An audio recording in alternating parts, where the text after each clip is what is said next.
Hello प्यारे बच्चों, स्वागत है आपका आपके अपने चैनल फ्री डाइव में। अपने चुंबकत्व और चुंबकीय पदार्थों के गुणधर्म इनके बारे में पढ़ रहे थे बेटा।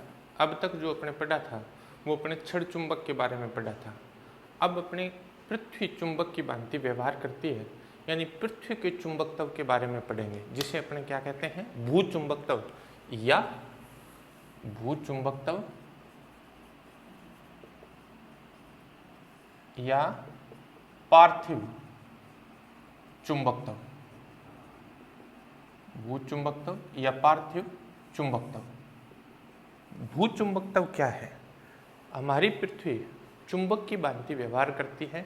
पृथ्वी के चुंबकीय गुणों को भू चुंबकत्व या पार्थिव चुंबकत्व कहते हैं। पृथ्वी के जो चुंबकीय गुण है बेटे, पृथ्वी के चुंबकीय गुण जो है, उन चुंबकीय गुणों को क्या कहते हैं? भू चुंबकत्व या पार्थिव चुंबकत्व कहते हैं। पृथ्वी जो है वो चुंबक की भांति व्यवहार करती है और पृथ्वी के चुंबकीय गुणों को क्या कहा जाता है? भू चुंबकत्व या पार्थिव चुंबकत्व कहते हैं। अपने को ये कैसे पता लगे कि पृथ्वी वास्तव में चुंबक की भांति व्यवहार करती है? तो इसके कुछ दैनिक जीवन में उदाहरण है बेटा। उन उदाहरणों से अपने को पता लगता है कि पृथ्वी जो है वो चुंबक की भांति व्यवहार करती है। कैसे? अगर अपने किसी छड़ चुंबक को स्वतंत्रता पूर्वक लटकाते हैं तो वह उत्तर दक्षिण दिशा में व्यवस्थित हो जाती है। चुंबक जो है बेटा वो सिर्फ और सिर्फ बाह्य चुंबकीय क्षेत्र से विक्षेपित होती है। इसका मतलब ये हुआ कि छड़ चुंबक पर कोई बाह्य चुंबकीय क्षेत्र लग रहा है और उस चुंबकीय क्षेत्र की वजह से वो उत्तर दक्षिण दिशा में व्यवस्थित होती है। तो यह चुंबकीय क्षेत्र किसकी वजह से लग रहा है? पृथ्वी के चुंबकीय क्षेत्र के कारण। यानी छड़ चुंबक का उत्तर दक्षिण दिशा में व्यवस्थित होना, छड़ चुंबक का उत्तर दक्षिण नॉर्थ साउथ में व्यवस्थित होना, ये बताता है कि पृथ्वी क्या कर रही है? चुंबक की भांति व्यवहार कर रही है। दूसरा बेटा, यदि किसी लो चुंबकीय पदार्थ की छड़ को उत्तर दक्षिण दिशा में रखकर जमीन में गाड़ दिया जाए तो कुछ समय पश्चात वह चुंबक बन जाता है। यदि किसी लो चुंबकीय पदार्थ की छड़ को उत्तर दक्षिण दिशा में रखकर पृथ्वी के अंदर अपने गाड़ दें तो यह क्या बन जाती है? चुंबक बन जाती है। और अपने को पता है बेटा, कोई भी चुंबकीय पदार्थ जो है चुंबक कब बनता है? जब उस पर बाह्य चुंबकीय क्षेत्र आरोपित किया जाता है। तो इस पर बाह्य चुंबकीय क्षेत्र कौन आरोपित कर रहा है? पृथ्वी आरोपित कर रही है। इसका मतलब पृथ्वी किस तरह से व्यवहार करती है? चुंबक की भांति व्यवहार करती है। तीसरा देखिए बेटा, अगर अपने एक किलिकित चुंबकीय सुई लें, अपने क्या करें? किलिकित चुंबकीय सुई। किलिकित चुंबकीय सुई क्या होती है बेटा? किलिकित चुंबकीय सुई इस तरह से होती है, इस तरह से होती है, जिसके नीचे इस तरह पिवोटेड होती है। वो ऐसे भी घूम सकती है, ऐसे, और इधर इधर ऐसे भी घूम सकती है। मतलब ऊर्ध्वाधर भी घूम सकती है और वो अपने पास क्या होगी? क्षैतिज में भी घूम सकती है। तो इस सुई को क्या करें? अपने क्या करेंगे? पृथ्वी के उत्तर दक्षिण दिशा में एक चक्कर कटाते हैं। ये पृथ्वी है, पृथ्वी का उत्तर दक्षिण दिशा में एक चक्कर कटवाते हैं। ये भौगोलिक उत्तर है, ये भौगोलिक दक्षिण है। अपने इस चुंबकीय सुई को लेकर उत्तर की तरफ जाएंगे, फिर अपने वापस उत्तर से किसकी तरफ आएंगे? दक्षिण की तरफ आएंगे। जब अपने इस चुंबकीय सुई को उत्तर की तरफ ले जाएंगे तो इसका एक सिरा जो है, यानी उत्तरी ध्रुव पर जब जाएंगे तो ये क्या हो जाएगी? पूर्णतः ऊर्ध्वाधर हो जाएगी। जैसे जैसे अपने विषुवत रेखा पर आएंगे, ये विषुवत रेखा है, जैसे जैसे अपने विषुवत रेखा पर आएंगे तो ये क्या हो जाएगी? क्षैतिज हो जाएगी। और फिर अपने क्या करेंगे? जब यहाँ लेके जाएंगे तो ये फिर क्या हो जाएगी? ऊर्ध्वाधर हो जाएगी। यानी यह पृथ्वी के दो ऐसे स्थान हैं जहाँ चुंबकीय सुई पूर्णतः क्या हो जाती है? ऊर्ध्वाधर हो जाती है। उसे क्या कहते हैं? पृथ्वी के चुंबकीय क्षेत्र के ध्रुव कहते हैं। पृथ्वी के चुंबकीय ध्रुव कहते हैं। जहां चुंबकीय सुई पूर्णतः ऊर्ध्वाधर हो जाती है वो क्या है? पृथ्वी के चुंबकीय ध्रुव है। ठीक है। और जहां ये क्षैतिज हो जाती है वो क्या है? विषुवत रेखा है।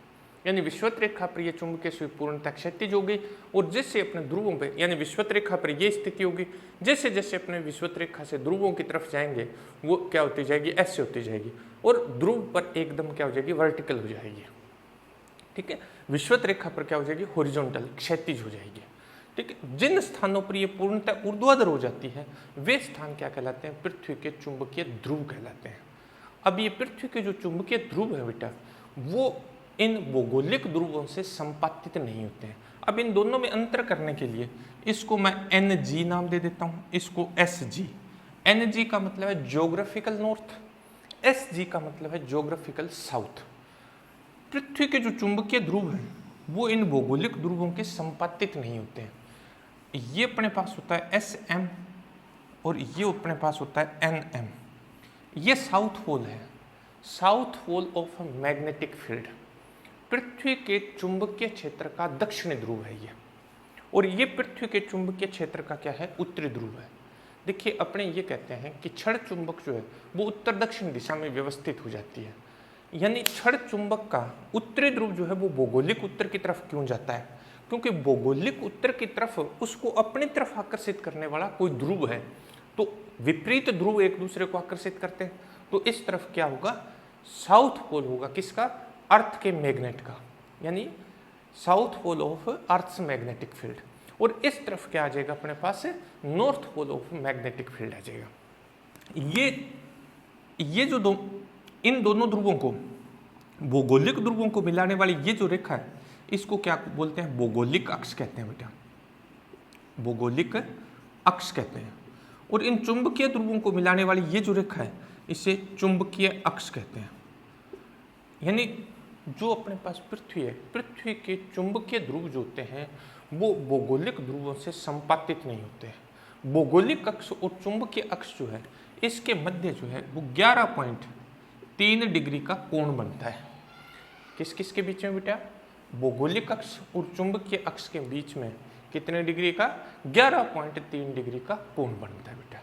तो इससे अपने को ये पता चलता है कि पृथ्वी जो है वो चुंबक की भांति व्यवहार करती है। किससे बेटा? एक तो अगर अपने क्षण चुंबक को स्वतंत्रता पूर्वक लटका दें तो यह उत्तर दक्षिण दिशा में व्यवस्थित हो जाती है, क्योंकि कोई भी चुंबक जो होती है बेटा वो सिर्फ और सिर्फ बाह्य चुंबकीय क्षेत्र के कारण ही क्या होती है? विक्षेपित होती है।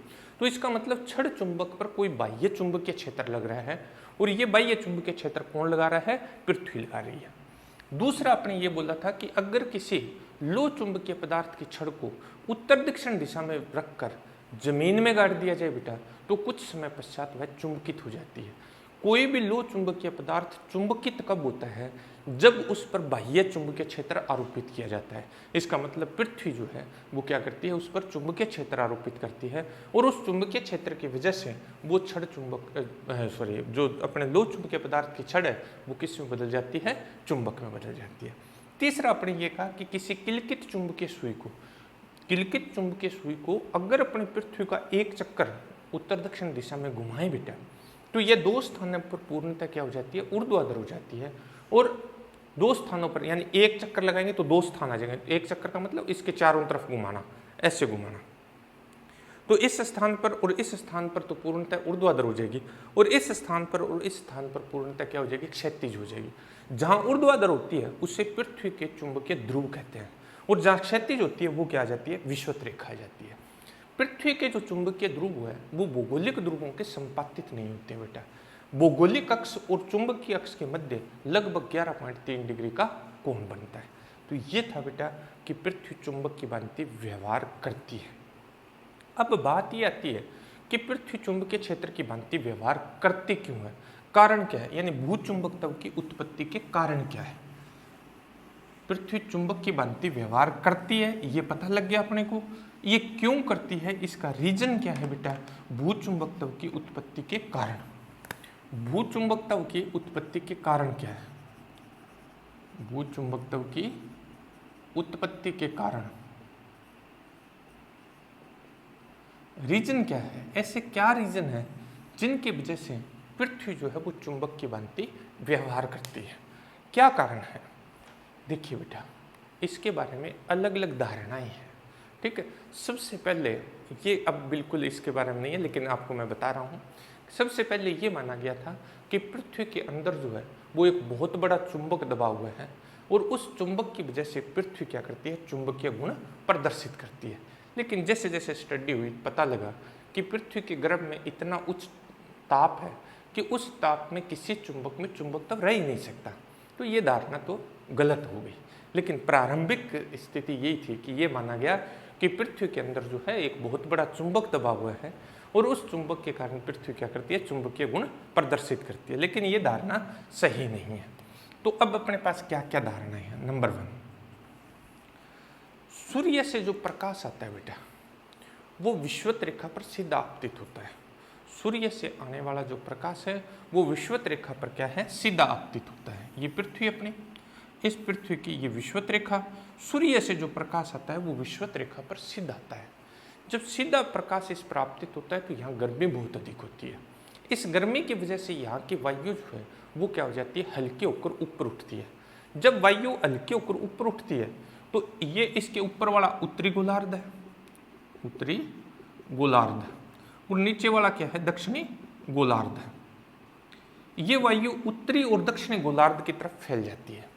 जब ये उत्तरी और दक्षिणी गोलार्ध की तरफ फैलती है तो इनमें क्या होता है बेटा, धाराएं प्रवाहित होती है और इन धाराओं के कारण क्या होता है, पृथ्वी पर जो चुंबकीय पदार्थ है वो क्या हो जाते हैं, चुंबकित हो जाते हैं। एक कारण ये माना गया। दूसरा कारण ये माना गया बेटा, सूर्य और अंतरिक्ष से आने वाली उच्च ऊर्जा की जो किरणें है बेटा, सूर्य और अंतरिक्ष से आने वाली, सूर्य तथा अंतरिक्ष से आने वाली जो उच्च ऊर्जा की किरणें हैं, सूर्य तथा अंतरिक्ष से आने वाली उच्च ऊर्जा की किरणें क्या करती है, ये पृथ्वी के वायुमंडल में जब प्रवेश करती है तो पृथ्वी के वायुमंडल में प्रवेश करते ही ये वायु को क्या कर देती है, आयनित कर देती है। वायु को क्या कर देती है बेटा, आयनित कर देती है।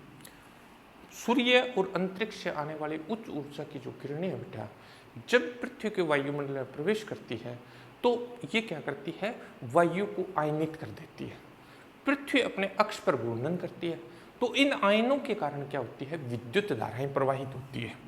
ये जो आयन बन गए बेटा, इन आयनों से, क्योंकि पृथ्वी अपने अक्ष पर घूर्णन करती है, उन आयनों के कारण क्या होती है, विद्युत धारा प्रवाहित होती है।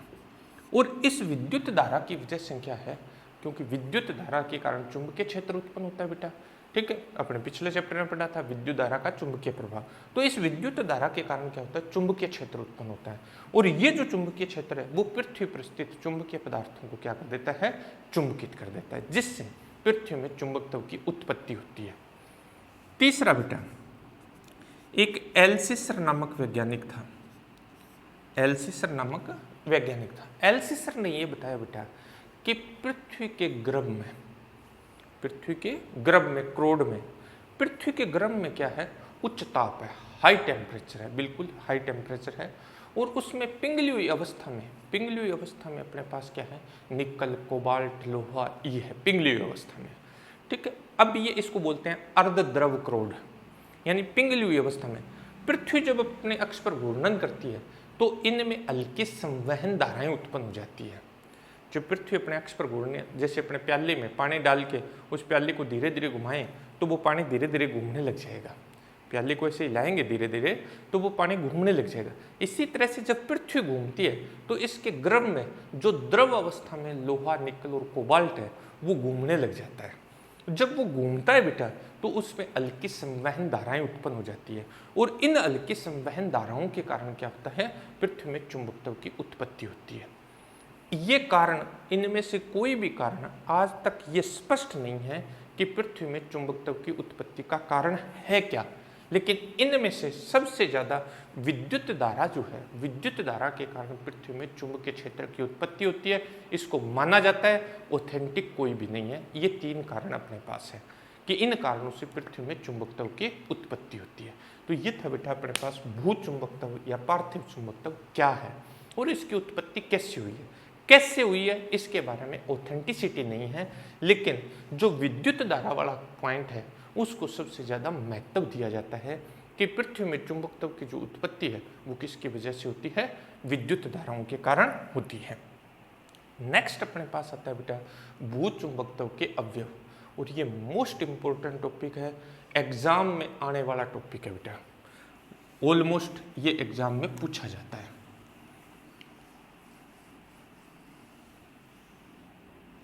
भू चुंबकत्व के अवयव।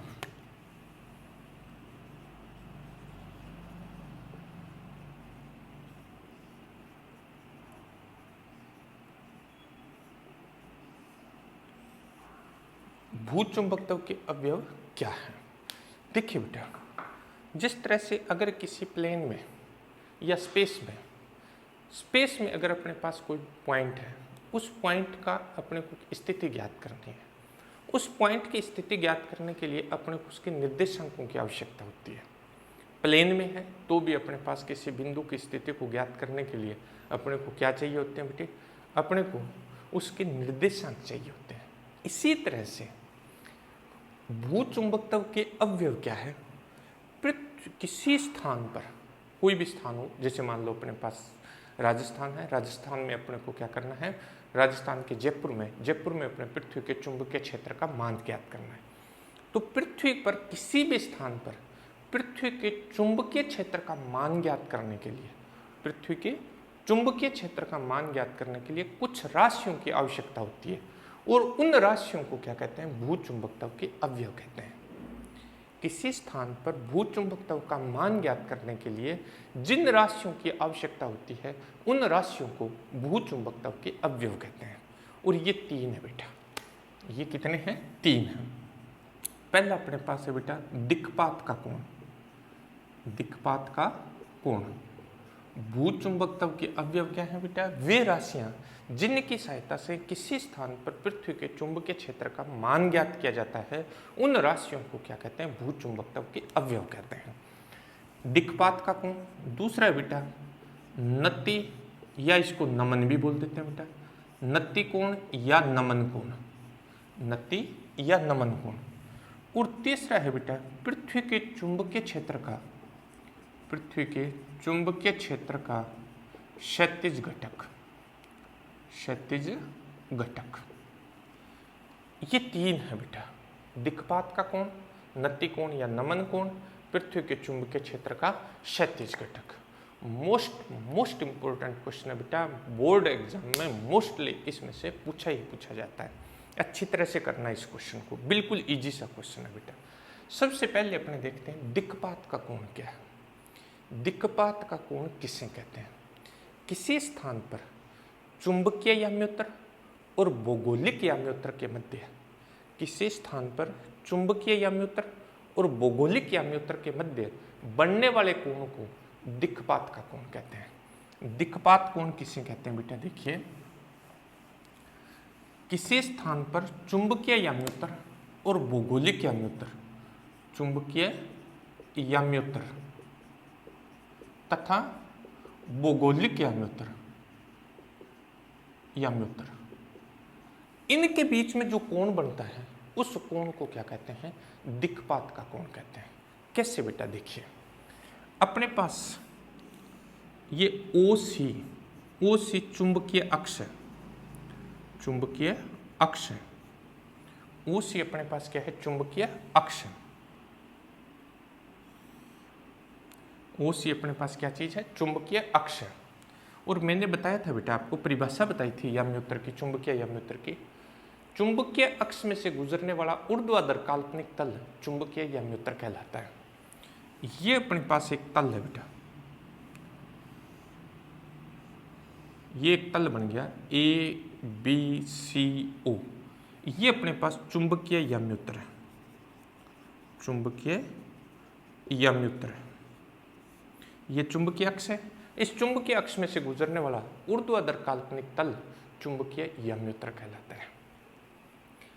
अब भौगोलिक याम्योत्तर की बात करें बेटा, ये अपने पास OD जो है, OD, ये भौगोलिक अक्ष है, भौगोलिक अक्ष है। इस भौगोलिक अक्ष में से गुजरने वाला ऊर्ध्वाधर काल्पनिक तल जो है, इस भौगोलिक अक्ष में से गुजरने वाला ऊर्ध्वाधर काल्पनिक तल जो है, ये अपने पास है AEDO। ये भौगोलिक याम्योत्तर बेटा, भौगोलिक याम्योत्तर। चुंबकीय अक्ष था, चुंबकीय अक्ष में से गुजरने वाला ऊर्ध्वाधर काल्पनिक तल, ये अपने पास क्या हो गया? चुंबकीय याम्योत्तर हो गया बेटे। ये अपने पास OD भौगोलिक अक्ष है। इस भौगोलिक अक्ष में से गुजरने वाला ऊर्ध्वाधर काल्पनिक तल जो है वो भौगोलिक याम्योत्तर है। किसी स्थान पर चुंबकीय याम्योत्तर और भौगोलिक याम्योत्तर के बीच में ये जो कोण बन रहा है बेटा, फाई से लिखेंगे अपने, ये कोण फाई क्या कहलाता है? दिक्पात का कोण कहलाता है। अपने पास क्या है बेटा, ओ सी अपने पास चुंबकीय अक्ष है, इसमें से गुजरने वाला ऊर्ध्वाधर काल्पनिक तल ABCO ये अपने पास क्या है बेटे, चुंबकीय याम्योत्र है। OD अपने पास भौगोलिक अक्ष है और इसमें से गुजरने वाला ऊर्ध्वाधर काल्पनिक तल AEDO ये अपने पास भौगोलिक याम्योत्र है। किसी स्थान पर चुंबकीय याम्योत्र और भौगोलिक याम्योत्र के मध्य बनने वाले कोण को दिक्पात का कोण कहते हैं। अब देखिए बेटा, पृथ्वी पर क्या होता है, कुछ ऐसे स्थान हैं जहां समान दिक्पात का कोण बनता है। दिक्पात के कोण का मान क्या होता है, समान होता है। उन स्थानों को मिलाने वाली जो रेखा होती है उसे समदिक्पाती रेखा कहते हैं। यानी समान दिक्पात कोण बनाने वाले स्थानों को मिलाने वाली जो रेखा है वो समदिक्पाती रेखा कहलाती है, समदिक्पाती रेखा कहलाती है। और ऐसे स्थान भी होते हैं जहां शून्य दिक्पात कोण बनता है। ऐसे स्थान भी है जहां क्या होता है, शून्य दिक्पात कोण बनता है। उन स्थानों को मिलाने वाली जो रेखा है वो शून्य दिक्पाती रेखा कहलाती है। यानी समान दिक्पात कोण बनाने वाले स्थानों को मिलाने वाली रेखा समदिक्पाती रेखा बेटा, और शून्य दिक्पात कोण बनाने वाले स्थानों को मिलाने वाली जो रेखा है उसे शून्य दिक्पाती रेखा कहते हैं। ये था बेटा दिक्पात का कोण। दोबारा ध्यान रखिए बेटा, दिक्पात का कोण क्या होता है, सिंपल सी परिभाषा है बेटे, क्या चुंबकीय याम्योत्र और भौगोलिक याम्योत्र के मध्य जो कोण बनता है उस कोण को क्या कहते हैं, दिक्पात का कोण कहते हैं। दूसरा अपने पास आता है बेटा नत्ती कोण या नमन कोण। नत्ती कोण या नमन कोण क्या है, दूसरा अपने पास बेटा नत्ती कोण या फिर नमन कोण। नत्ती कोण या नमन कोण किसे कहते हैं, देखिए बेटा, नमन का मतलब होता है झुकना। सिंपल सा मतलब देखिए, याद रखने का तरीका है। नमन का मतलब होता है झुकना, जैसे कहते हैं ना नमन करना मतलब झुकना। तो नमन या नत्ती कोण है क्या चीज, देखो बेटे, अपने क्या करते हैं, एक किलकित चुंबकीय सुई लेते हैं और इस किलकित चुंबकीय सुई को क्या करते हैं, किलकित चुंबकीय सुई जब विरामावस्था में आती है तो ये क्षैतिज के साथ कुछ कोण बनाती है। किलकित चुंबकीय सुई विरामावस्था में आने पर ये क्षैतिज के साथ कुछ कोण बनाती है। यानी अपने पास ये क्षैतिज है बेटा, एक किलकित चुंबकीय सुई को जब अपने रखेंगे तो ये किलकित चुंबकीय सुई विरामावस्था में आने पर ये क्षैतिज के साथ कुछ कोण बना रही है। ये क्षैतिज के साथ जो कोण बनाती है बेटा, उस कोणों को क्या कहते हैं, दिक्पात का कोण कहते हैं। सॉरी, गलत बोल के बेटा, उसे क्या कहते हैं, नत्ती कोण या नमन कोण कहते हैं। अपने इसको डेल से लिखेंगे। किलकित चुंबकीय सुई विरामावस्था में आने पर क्षैतिज के साथ जो कोण बनाती है उस कोण को क्या कहते हैं, नत्ती कोण या नमन कोण कहते हैं। किलकित चुंबकीय सुई विरामावस्था में आने पर क्षैतिज के साथ जो कोण बनाती है उस कोण को नत्ती कोण या नमन कोण कहते हैं। ठीक है, अलग अलग स्थानों पर इसका मान अलग अलग होगा बेटा। अब ये मोस्ट इंपॉर्टेंट क्वेश्चन है बेटा, और ये क्वेश्चन मोस्टली बोर्ड एग्जाम में 1 नंबर का अगर आएगा तो ये क्वेश्चन आता ही आता है। क्या, अगर इस चुंबकीय सुई को अपने ध्रुवों पर ले जाएं, जब अपने इस चुंबकीय सुई को पृथ्वी के ध्रुवों पर ले जाते हैं बेटा, तो पृथ्वी के ध्रुवों पर इस चुंबकीय सुई जो है वो क्षैतिज हो जाती है। तो ध्रुवों पर नमन कोण का मान जो है या नत्ती कोण का जो मान है वो 90 डिग्री होता है। पृथ्वी के ध्रुवों पर नमन कोण या नत्ती कोण, नमन कोण का मान 90 डिग्री। ये क्वेश्चन सीधा आता है बेटा, ध्रुवों पर नमन कोण का मान। और विषुवत रेखा पर अपने कहा था कि क्षैतिज हो जाती है, तो विषुवत रेखा पर अपने पास नमन कोण का मान, विषुवत रेखा पर नमन कोण जो है इसका मान अपने पास आ जाए 0 डिग्री। ध्रुवों पर नमन कोण का मान कितना होता है बेटा, 90 डिग्री। और विषुवत रेखा पर नमन कोण का मान कितना होता है बेटे, 0 डिग्री। ये मोस्ट इंपॉर्टेंट क्वेश्चन है बेटा। ध्रुवों पर नमन कोण 90 डिग्री होता है और विषुवत रेखा पर नमन कोण का मान 0 डिग्री। बहुत बार बोर्ड परीक्षा में ये पूछा गया बेटा। अब तीसरा अपने पास आता है बेटा, क्या, पृथ्वी के चुंबकीय क्षेत्र का क्षैतिज घटक।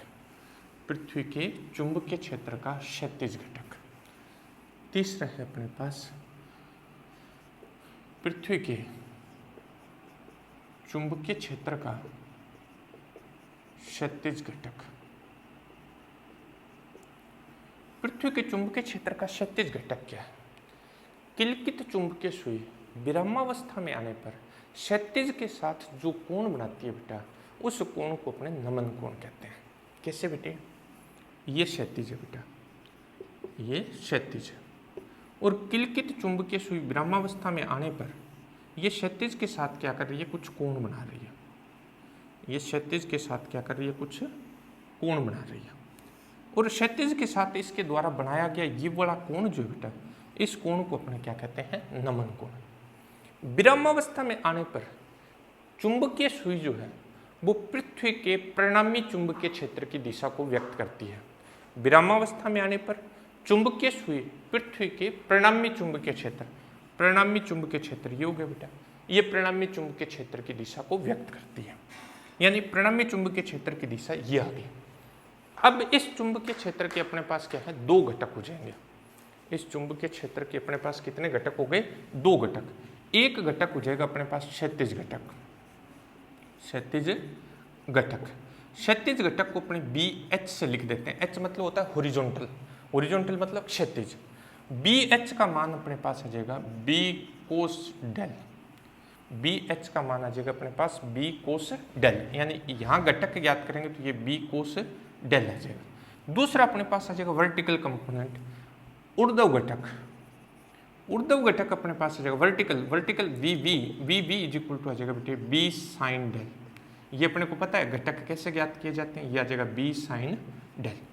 तो अपने पास क्षैतिज घटक आ गया BH is equal to B cos del, और ऊर्ध्व घटक अपने पास आ गया VV is equal to B sine del. ये समीकरण नंबर 1 दे दें बेटा, इसको 2 दे दें, दोनों को वर्ग करके जोड़ देते हैं।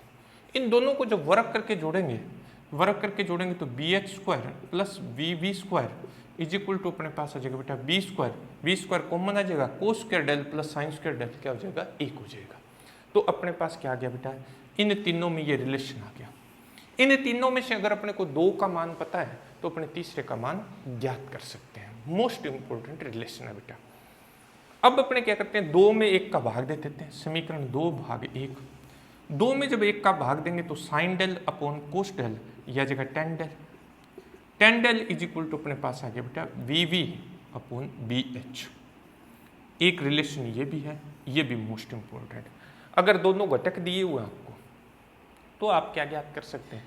नमन कोण का मान ज्ञात कर सकते हैं। आपको एक घटक और नमन कोण दिया हुआ है तो आप दूसरा घटक ज्ञात कर सकते हैं। 2 घटक दिए हुए हैं, आप परिणामी चुंबकीय क्षेत्र ज्ञात कर सकते हैं। एक घटक और चुंबकीय क्षेत्र दिया हुआ है तो आप दूसरा घटक ज्ञात कर सकते हैं। ये मोस्ट इंपोर्टेंट रिलेशन है, इन पर आधारित न्यूमेरिकल भी आते हैं। तो ये था बेटा अपने पास भू चुंबकत्व या पार्थिव चुंबकत्व, और भू चुंबकत्व के अवयव क्या है। तो ये बेटा अपने भू चुंबकत्व के अवयव तीनों पढ़ लिए। क्या क्या था? नति कोण या नमन कोण, दूसरा अपने पास पहला अपने पास था दिक्पात कोण, दूसरा नति कोण या नमन कोण, तीसरा था पृथ्वी के चुंबकीय क्षेत्र के क्षैतिज घटक। ये मोस्ट इंपोर्टेंट रिलेशन है बेटा। इन पर आधारित न्यूमेरिकल या तो ये क्वेश्चन आ जाता है पूरा, या इस पर आधारित न्यूमेरिकल भी आ जाता है। अच्छी तरह से आपने को देखना है, बिल्कुल इजी सा न्यूमेरिकल, क्योंकि अपने पास क्या है? 3 ही राशियाँ, चौथी राशि अपने पास क्या है? डेल है, कोण है। 4 राशियाँ, इन चारों में संबंध है, तो ये अपने को अच्छी तरह से करना है। अब आता है बेटा भू चुंबकत्व के अवयव जो है उनमें परिवर्तन होता है। परिवर्तन कैसे होता है? भू चुंबकत्व के जो अवयव हैं, अवयवों में परिवर्तन कैसे होता है? भू चुंबकत्व के अवयवों में परिवर्तन किस तरह से होता है? भू चुंबकत्व के अवयवों में परिवर्तन जो है वो अलग अलग प्रकार से होता है बेटा। ये फिक्स नहीं है, इनकी वैल्यू फिक्स नहीं है। कैसे बेटा? नंबर 1 है दीर्घकालिक परिवर्तन। दीर्घकालिक परिवर्तन, दीर्घ मतलब होता है लंबा, लंबे समय बाद जो परिवर्तन होता है उसे क्या कहते हैं? दीर्घकालिक परिवर्तन कहते हैं। दीर्घकालिक परिवर्तन में क्या होता है बेटा? यानी लंबे समय बाद इनके अंदर क्या हो जाता है? परिवर्तन होता है। इसके बारे में केल्विन ने बताया था। केल्विन ने ये बताया बेटा कि पृथ्वी के जो चुंबकीय ध्रुव है वो भौगोलिक ध्रुवों के चारों तरफ घूर्णन करते हैं। कैसे बेटे? ये पृथ्वी बेटा, ये पृथ्वी के भौगोलिक ध्रुव है बेटे,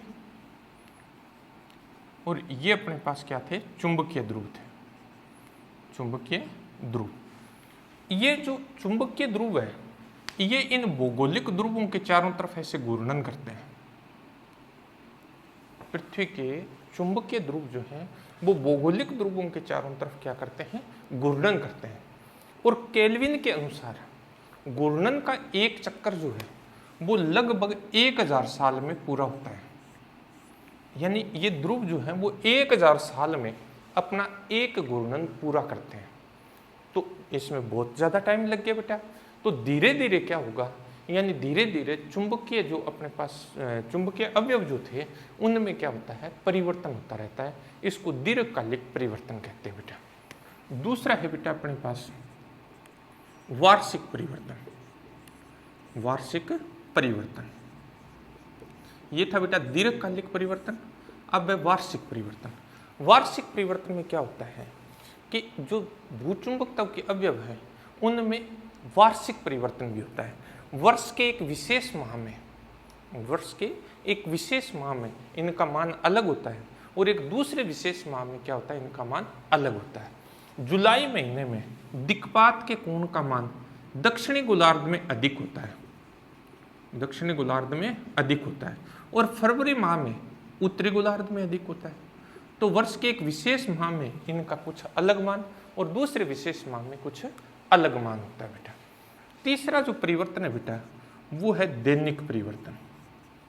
दैनिक परिवर्तन भूचुंबकत्व के जो अवयव हैं उनमें दैनिक परिवर्तन भी होता है।